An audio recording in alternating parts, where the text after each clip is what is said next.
한국은행통화위원회는 한국은행 기준금리를 현재의 3.5%에서 유지하기로 결정하였습니다.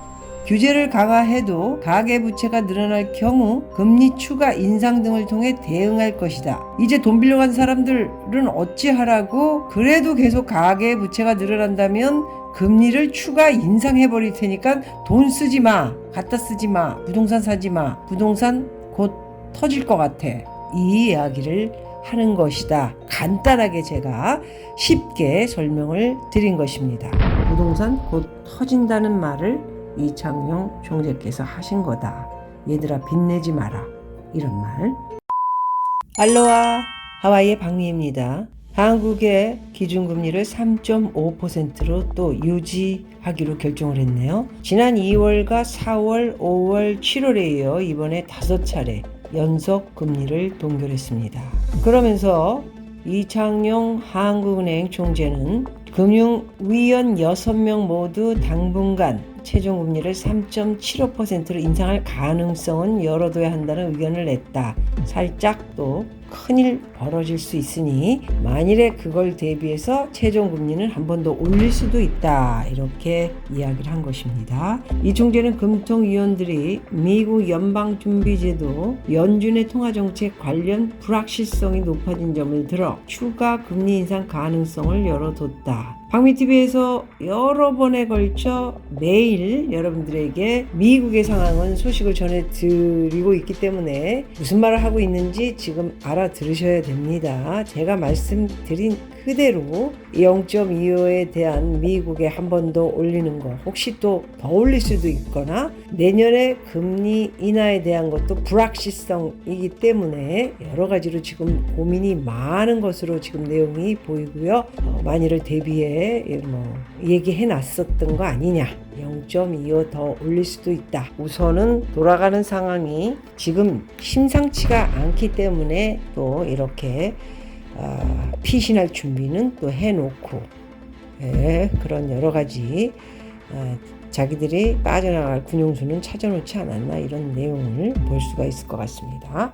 미국의 잭슨홀 미팅에서 나오는 발언, 9월 연방공개시장위원회 연준 금리 결정에 따라 외환시장 변동성이 크게 확대될 가능성에 대비해야 한다며, 외환시장 변동성이 커지면 물가 변동성도 같이 높아질 수 있기 때문에 상황을 봐서 적절한 대응이 필요할 수 있다. 제일 걱정되는 게 외환시장이죠. 확실히 정부에서 외환시장 개입을 하면서 변동성이 커지는 이런 외환시장이 지금 조금 안정세를 보이고 있다, 이렇게 볼 수 있을 것 같습니다.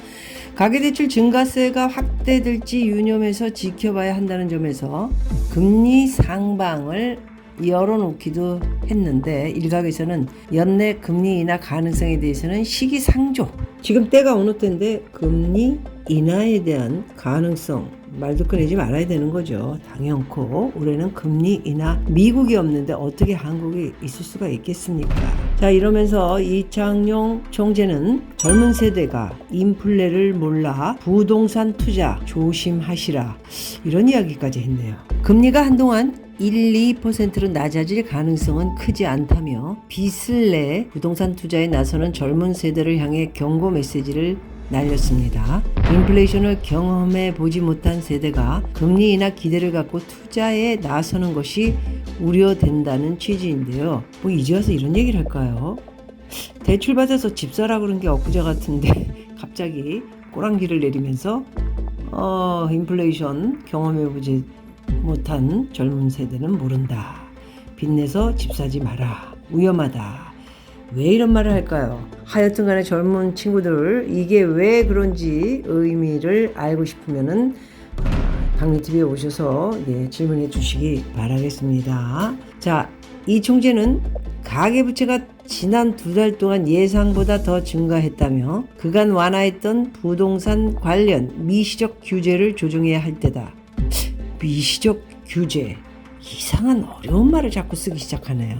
미국도 중립금리, 뉴 노멀, 이런 이야기들을 해서 제가 회원방송에서 자세히 설명을 드렸지요.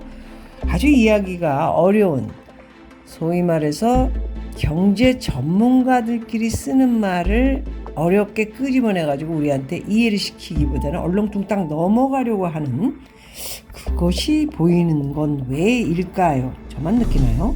그래서 미시적 대책을 통해 조정한 후 부족하다고 하면 거시적인 정책도 생각하겠다. 이 뜻을 아시는 분들 있으시면 좀 가르쳐 주시기 바라겠습니다. 저는 이해를 했지만 미시적 대책, 거시적 정책 되게 어렵습니다. 규제를 강화해도 가계부채가 늘어날 경우 금리 추가 인상 등을 통해 대응할 것이다. 이제 돈 빌려간 사람들은 어찌하라고? 그래도 계속 가계부채가 늘어난다면 금리를 추가 인상해버릴 테니까 돈 쓰지 마, 갖다 쓰지 마, 부동산 사지 마, 부동산 곧 터질 것 같아.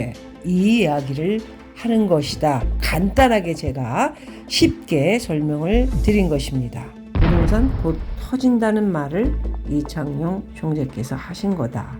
얘들아 빚내지 마라. 이런 말. 이창용 총재님의 말씀, 가계부채 증가의 원인으로 부동산 시장을 거론했고요.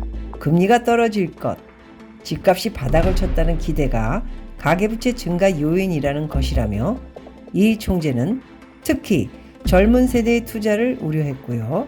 젊은 세대는 인플레이션을 경험하지 못했고 지난 10여 년간 금리가 낮았던 것만 알고 있다. 한동안 지난 10여 년처럼 금리가 연 1에서 2%대로 낮아질 가능성은 크지 않기 때문에 조심하셔야 한다. 이제 와서 이런 말. 금리가 떨어질 것이란 기대에 대해서 일축을 했고요. 지금은 금리 인상 가능성을 열어두고 논의하고 있어서 금리 인하를 논의하기는 시기상조다. 자신의 가장 큰 과제가 가계부채의 연착륙이라고 말했고요. 이 총재는 현재 가계부채 수준은 잠재 성장률을 훼손하는 수준이라며 성장과 금융 안정을 막는 요인이 되고 있다. 이렇게 지적을 했습니다. 마지막으로 가계부채의 축소가 쉽지 않은 길이라고 했는데요. 가계부채 축소가 쉽지 않은 길인 거 알면서 인플레이션도 모르고 아무것도 모르는 우리 젊은 친구들이 왜 이렇게 몇 달 동안 어마어마한 빚을 내서 집을 사게 했나요? 안타깝네요. 이 총재는 가계부채를 성공적으로 디레버리징한 다른 나라의 사례가 있냐는 질문에 다른 좋은 사례가 없었다. 기업 부채는 공권력이 개입된 구조조정으로 일시에 없앤 사례가 있었지만 개개인이 갖고 있는 가계부채를 단기간에 줄인 국가는 찾아보기 어렵다. 없다. 그 얘기를 하는 것입니다. 이창용 총재님, 오늘 부동산에 대해서 신랄하게 말씀해 주셔서 감사합니다. 그런데 오늘의 이창용 총재님의 내용은 저는 부동산은 터진다. 난 노력했다. 결과는 무너졌다. 이렇게 분석을 하고 싶네요. 고맙습니다, 여러분. 마할로.